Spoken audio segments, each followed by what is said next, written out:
आज हमारा टॉपिक है रिग्रेशन का। ठीक है। रिग्रेशन ये आपका बुक में चैप्टर है, चैप्टर 10। चैप्टर, हाँ, चैप्टर 10 है सिंपल रिग्रेशन एंड कोरिलेशन। ठीक है, इसमें आपके पास सबसे पहले वेरिएबल्स इंक्लूड होते हैं। ठीक है, जब आपके पास वन वेरिएबल है, रिग्रेशन को भी हम डिफाइन करेंगे, लेकिन उसके अंदर जो जो आपकी डिफरेंट टर्म्स यूज हो रही हैं हम उसको पहले डिफाइन कर लेते हैं और उसके बाद रिग्रेशन को डिफाइन करेंगे। वन वेरिएबल जब आपके पास होगा,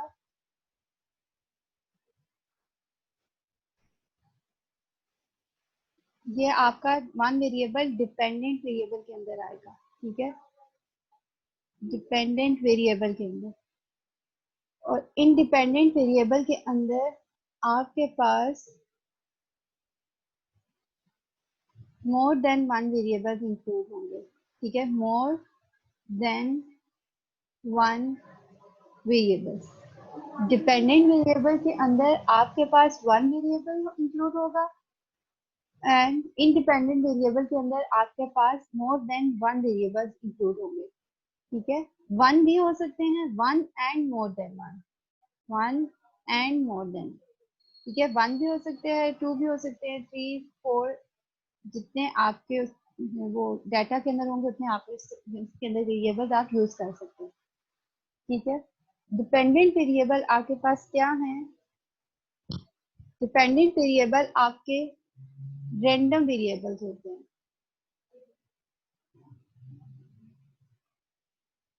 ठीक है, और इंडिपेंडेंट वेरिएबल आपके पास नॉन रैंडम वेरिएबल्स होते हैं।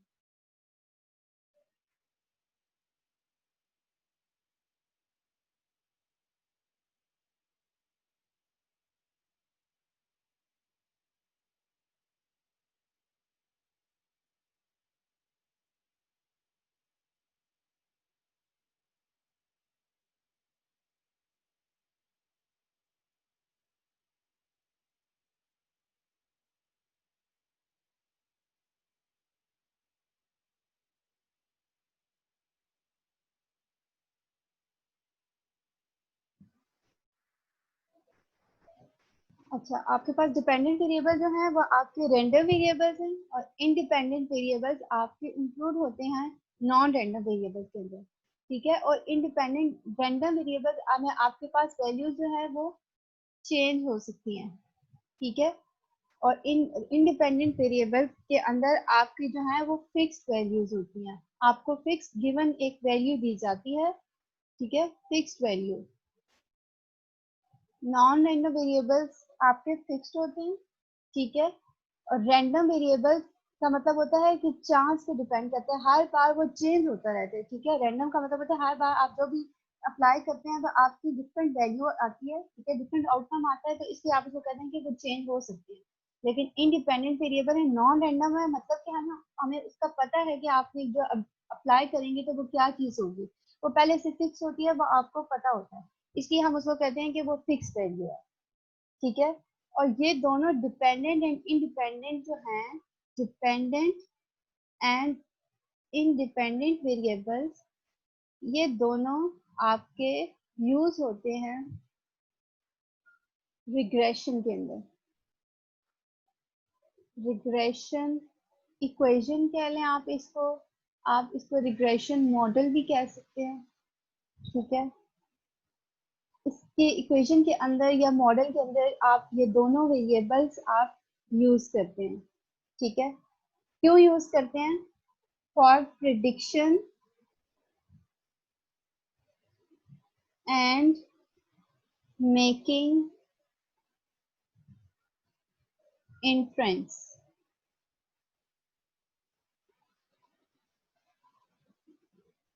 ठीक है, सबसे पहले आपके पास वेरिएबल्स थे, टू टाइप के वेरिएबल्स आ जाते हैं आपके पास। One is the dependent variable and the second one is independent variable. Dependent variable में आपके पास सिंगल वेरिएबल इंक्लूड होता है। ठीक है, only one variable. Independent variable में आपके पास more one and more than one variables आते हैं। डिपेंडेंट वेरिएबल को आप रैंडम वेरिएबल भी कहते हैं और इंडिपेंडेंट वेरिएबल को non random and fix values, और ये दोनों वेरिएबल्स आप किस कहाँ यूज करते हैं, रिग्रेशन के अंदर। ठीक है, कोई भी इक्वेशन, कोई भी सिंपल मैथमेटिकल इक्वेशन है, उसमें आपके पास इंडिपेंडेंट और डिपेंडेंट दोनों वेरिएबल इंक्लूड होते हैं। अब आपके पास इसको हम यूज क्यों करते हैं, रिग्रेशन इक्वेशन को, डिपेंडेंट वेरिएबल्स को हम क्यों यूज करते हैं, ताकि हम जो भी डाटा है हमारे पास उसकी हम प्रिडिक्शन कर सकें और उसको उसके बारे में हम इंटरप्रेट कर सकें कि हमारा आउटकम क्या आए हैं, उनसे हमने क्या रिजल्ट फाइंड किया और आगे उसकी एप्लीकेशंस क्या होंगी हमारे पास। आज थोड़ा थोड़ा सा थ्योरेटिकल ही है, इतना सारा आपको कॉन्सेप्ट्स बारे में लास्ट में हम एक दो एग्जांपल सॉल्व करेंगे।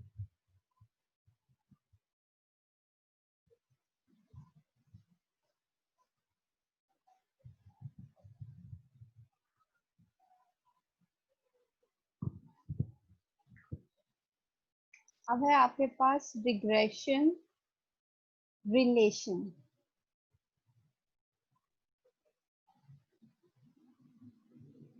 Expected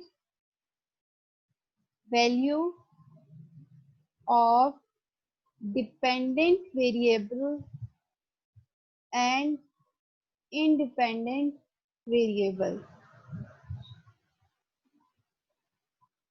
is called regression relation।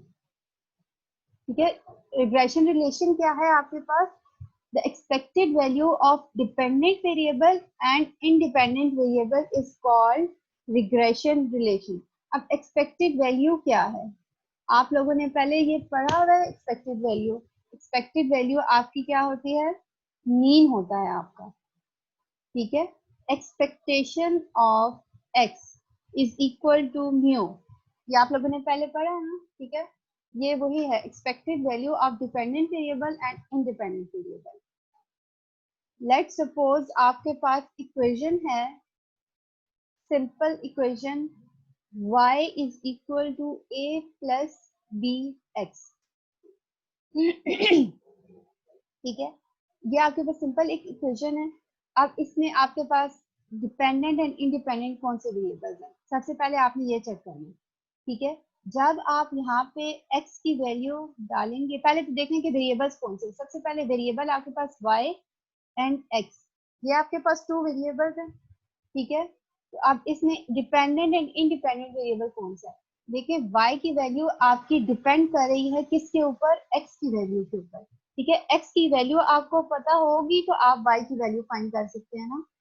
ठीक है, जब x की वैल्यू आपकी नॉन होगी, आपको नॉन होगी या कोई भी फिक्स वैल्यू होगी, जैसे let suppose x is equal to 5 कर लेते हैं। ठीक है, ये आपको नॉन है वैल्यू। ठीक है, और आप इसको फिक्स भी कह सकते हैं, तो इसलिए हम इसको फिक्स कहते हैं कि हमें नॉन होती है, पहले से हमें पता होता है। तो आपकी x की वैल्यू जो है ये आप इसमें डालेंगे a प्लस बी एंड 5 यहाँ पे ऐसे।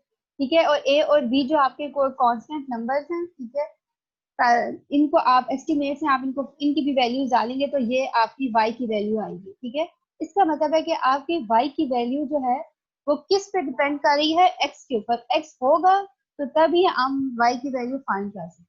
ठीक है, इसका मतलब है कि y जो है डिपेंड कर रहा है x के ऊपर। ठीक है, तो ये आपका डिपेंडेंट वेरिएबल है और x आपका क्या है, इंडिपेंडेंट वेरिएबल। ठीक है, डिपेंड, y डिपेंड कर रहा है ना x के ऊपर, x होगा तो तब आप y की वैल्यू फाइंड कर सकते हैं। इसलिए हम कह रहे हैं कि y is the dependent variable and x is a fix number. ठीक है, it is non, so it is independent variable. अब आप इसके ऊपर अगर एक्सपेक्टेशन, आपने रिग्रेशन रिलेशन फाइंड करना है तो आपने क्या करना है, इसके ऊपर एक्सपेक्टेशन अप्लाई करनी है इक्वेशन के ऊपर। ठीक है, क्योंकि उन्होंने कहा है कि the expected value of dependent and independent variable. अब एक्सपेक्टेशन अगर हम इसके ऊपर अप्लाई करेंगे तो एक्सपेक्टेशन ऑफ y, सिर्फ वेरिएबल्स के ऊपर आपकी एक्सपेक्टेशन अप्लाई होगी। आपके a एंड b ये आपके एस्टिमेट्स हैं, पैरामीटर्स के एस्टिमेट्स हैं, वो आगे इनके ऊपर अप्लाई नहीं होगा, वेरिएबल्स के ऊपर आपकी एक्सपेक्टेशन अप्लाई होगी। जब एक्सपेक्टेशन आप इस होल के ऊपर आप अप्लाई करेंगे तो आपके पास सिर्फ किस पे आएगी, expectation of y is equal to a plus b expectation of x, ठीक है। y के ऊपर एक्सपेक्टेशन आ गई है एंड x के ऊपर आ गई है। ये आपका क्या है, आपकी रिग्रेशन रिलेशन है। ये फर्स्ट इक्वेशन आप इसको कह लें। आप इसको जब एक्सपेक्टेशन अप्लाई किया तो ये आपके पास एक्सपेक्टेशन की सेकेंड इक्वेशन आ गई है। Expectation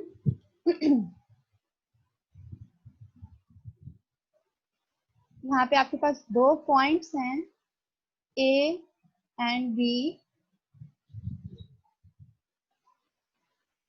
expectation is applied on fixed and random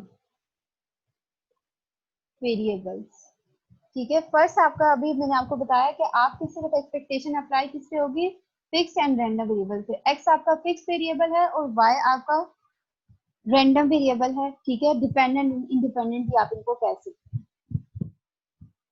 next आपके पास है सेकंड पॉइंट है expectation does not apply on constant values, does not apply on constant values, ठीक है। आपने expectation of a and expectation of b, आप इसको ऐसे नहीं लिख सकते क्योंकि ये आपके क्या है, कांस्टेंट वैल्यूज हैं, ठीक है। ये आपके एक नंबर्स हैं, इनके ऊपर आपने नहीं करना, आपने सिर्फ वेरिएबल्स के ऊपर एक्सपेक्टेशन अप्लाई करनी है। ठीक है, समझ आ गई? Yes ma'am.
अच्छा, अब आपके पास है सिंपल रिग्रेशन, ठीक है। सिंपल रिग्रेशन का आपके पास सेकेंड नेम है टू वेरिएबल रिग्रेशन, ठीक है।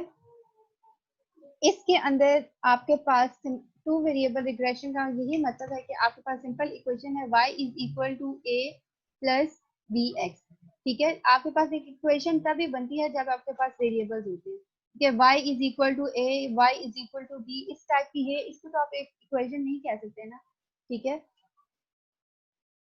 जब आपके पास एक डिपेंडेंट और एक इंडिपेंडेंट वेरिएबल इंक्लूड होता है तो तब वो आपकी रिग्रेशन इक्वेशन होती है, ठीक है। y is equal to a plus bx। अब इसके अंदर आपके पास टू वेरिएबल्स हैं x एंड y, ठीक है। x एंड y ये आपके पास टू वेरिएबल्स हैं। इफ सिंपल रिग्रेशन में आपने सिर्फ आपके पास जब आप डिपेंडेंसी चेक कर रहे होते हैं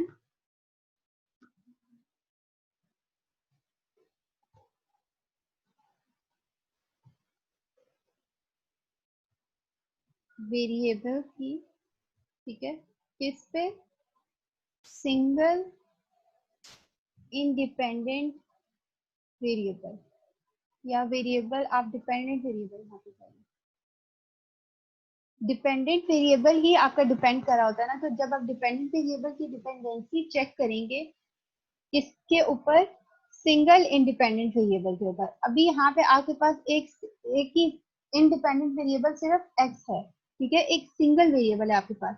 लेट सपोज अगर आपके पास आ जाए a plus b x plus c जी, ठीक है, इसमें आपके पास क्या है, अब x भी आपके पास आ जाएगा एंड z भी आपके पास आ जाएगा।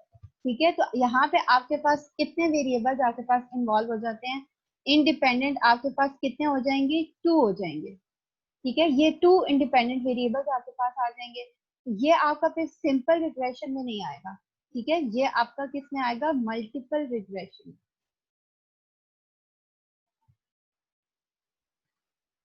जब आपका dependent variable single independent variable के ऊपर डिपेंड करेगा, उसकी डिपेंडेंसी आप चेक करेंगे, तब आपका वो क्या होगा, सिंपल रिग्रेशन।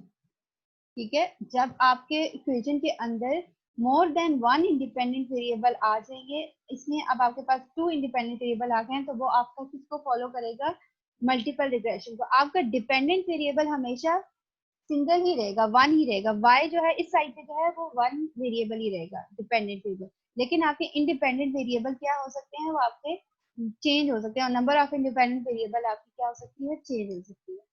ठीक है, आपके पास इससे भी ज्यादा हो सकते हैं, a plus b x plus c g plus d d के, लेट सपोज ऐसे कर लें, तो इसमें आपके पास x z एंड के 3 आपके पास इंडिपेंडेंट वेरिएबल्स आ गए। तो ये भी आपका किस में लाई करेगा, मल्टीपल रिग्रेशन मॉडल के अंदर आपका लाई करेगा। लेकिन आपके कोर्स में मल्टीपल रिग्रेशन नहीं है, आपके पास सिर्फ जो है सिंपल रिग्रेशन ही आपके कोर्स में इन्वॉल्व है।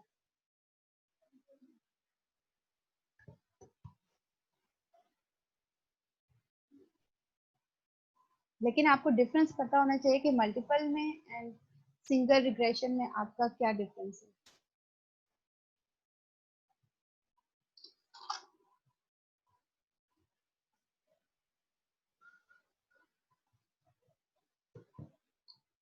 अब इसी ये सिंपल रिग्रेशन था आपके, अब आपके पास है सिंपल लीनियर रिग्रेशन।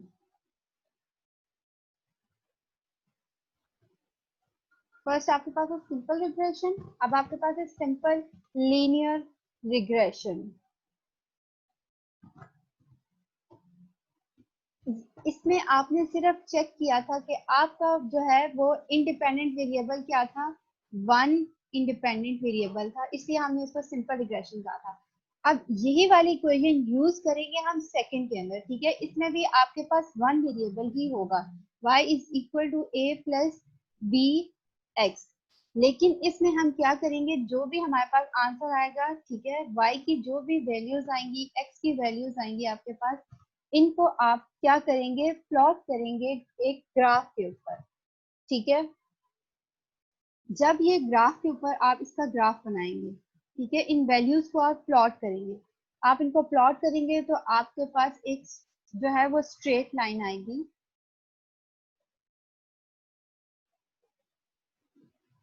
ठीक है, तो तब आप इसको कहेंगे कि ये आपकी क्या है, सिंपल लीनियर रिग्रेशन है। ठीक है,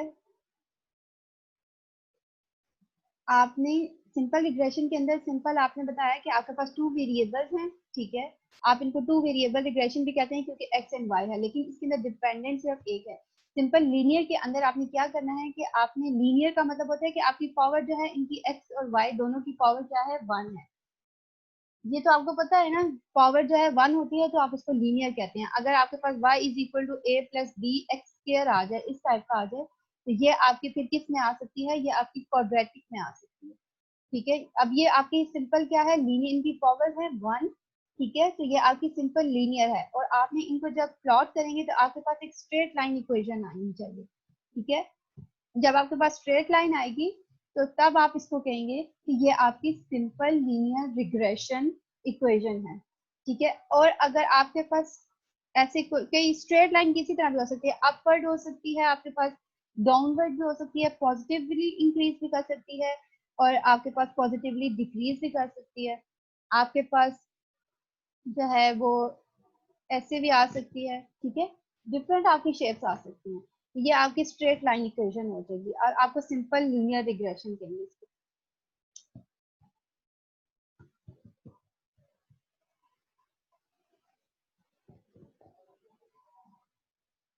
अगर आपके पास आप इनको प्लॉट करें और आपके पास कोई कर्व बन जाए ऐसे करके, ठीक है, कर्व बन गया, कोई भी शेप आ गई आपके पास कर्व की, ठीक है, तो ये आपका फिर क्या कहें, आप इसको कहेंगे कर्वी लीनियर।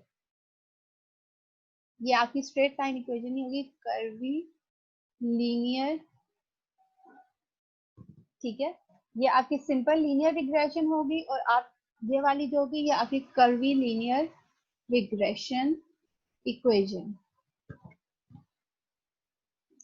ऐसे भी आपके पास आ सकती है, ऐसे भी। जब आपके पास स्ट्रेट लाइन आएगी तो आपने कहना है कि ये आपके पास सिंपल लीनियर रिग्रेशन है, आप इसको स्ट्रेट लाइन इक्वेशन भी कह सकते हैं। लेकिन जब आपके पास कोई कर्व बनेगा, ठीक है, तो आपने उसको कहना है कि वो कर्वी लीनियर रिग्रेशन मॉडल है आपके पास, ठीक है। आपको ये जो है मल्टीपल चॉइस में भी आ सकता है, या वैसे आपको कोई क्वेश्चन गिवन हो सकता है कि आप डाटा प्लॉट करें और आप बताएं कि आपके पास ये सिंपल लीनियर है या कर्वी लीनियर है, ठीक है। तो आपने इनके वैल्यूज को प्लॉट करना है, तो जिस टाइप की आपकी शेप बनेगी तो आपने फिर आपको उसको डिफाइन कर देना कि आपके पास वो क्या है।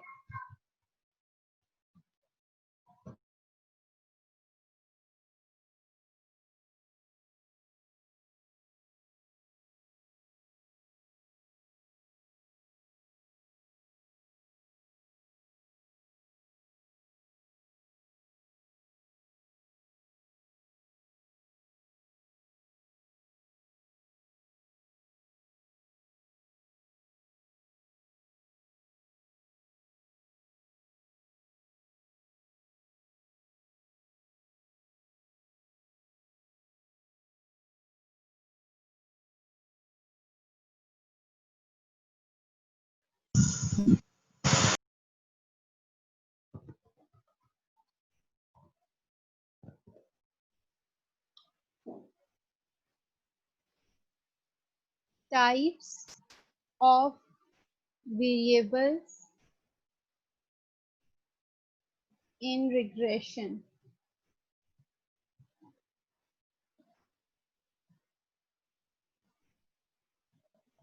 अभी आपको मैंने बताया कि रिग्रेशन के अंदर कौन से वेरिएबल्स यूज होते हैं। सबसे स्टार्ट में आपको बताया था कि आपके पास डिपेंडेंट एंड इंडिपेंडेंट, ठीक है। तो अब यहाँ पे थोड़ा सा उसको सेपरेट डिफाइन करते हैं।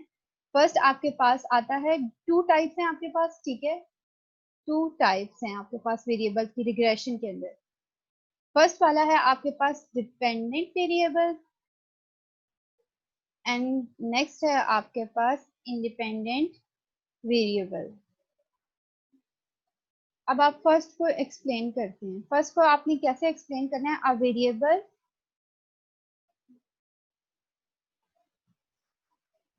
whose variation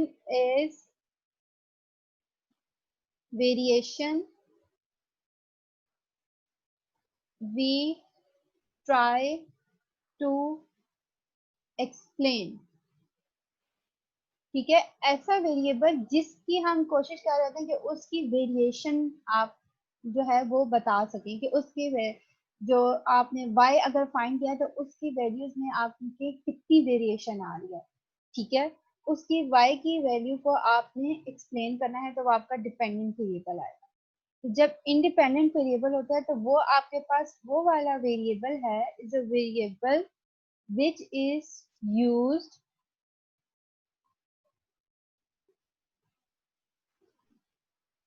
to explain the variation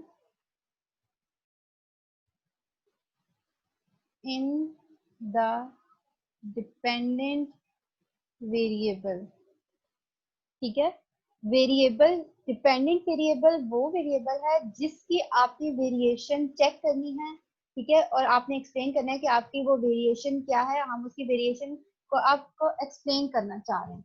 और वेरिएबल, इंडिपेंडेंट वेरिएबल वो वेरिएबल है जो कि आप यूज करते हैं, कहाँ यूज करते हैं, explain the variation in the dependent variable. कहाँ पे हम उसको यूज करते हैं कि हमने इन डिपेंडेंट वेरिएबल की वेरिएशन को एक्सप्लेन करने के लिए हम इंडिपेंडेंट वेरिएबल यूज करते हैं। y is equal to a plus b x, ठीक है। फर्स्ट वाला y है, डिपेंडेंट वेरिएबल है y, तो वो कह रहे हैं कि आपके पास ये y वेरिएबल है, हमने इसकी एक्सप्लेनेशन देनी है, इसकी वेरिएशन चेक करनी है, ठीक है। सेकंड वो कह रहे हैं कि आपके पास ये वेरिएबल है इंडिपेंडेंट वेरिएबल, इसको हम यूज कर रहे हैं, ये आपका इंडिपेंडेंट वेरिएबल, इसको यूज कर रहे हैं क्या करने के लिए, y की वेरिएशन को एक्सप्लेन करने के लिए, ठीक है। A variable which is used to explain the variation in dependent variable. Independent variable is used to explain the variation in dependent variable.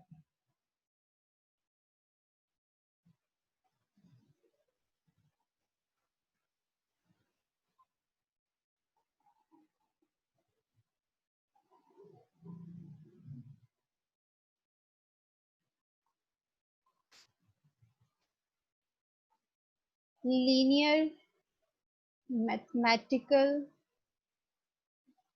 model.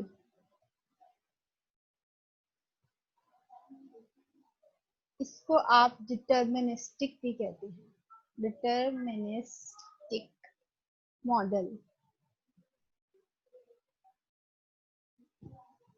इसके अंदर आपने इक्वेशन को लिखना है yi is equal to a plus b x i, ठीक है। Simple, जब हम पहले लिख रहे थे y is equal to a plus b x, इस तरह लिख रहे थे। अब आपने इसके साथ क्या करना है, अब आपके पास पूरा मॉडल आ गया, इसके अंदर आपके पास डिफरेंट x और y की डिफरेंट वैल्यूज होंगी, ठीक है। तो आपने इसलिए इसके साथ x i and y i varies from जो भी आपके पास वैल्यूज होती हैं 0 1 2 सो ऑन टू, जहां तक भी आपको उन्होंने आपको वैल्यूज दी हैं तो वहां तक आपकी रेंज इसमें लाई करती है, ठीक है।